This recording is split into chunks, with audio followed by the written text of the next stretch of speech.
Only women, children, and dogs are loved unconditionally.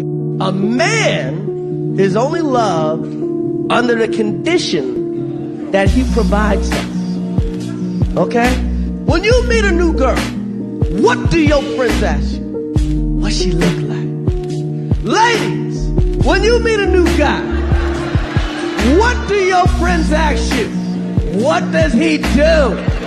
What the fuck does that do that can help you out? Can this motherfucker facilitate a dream or not?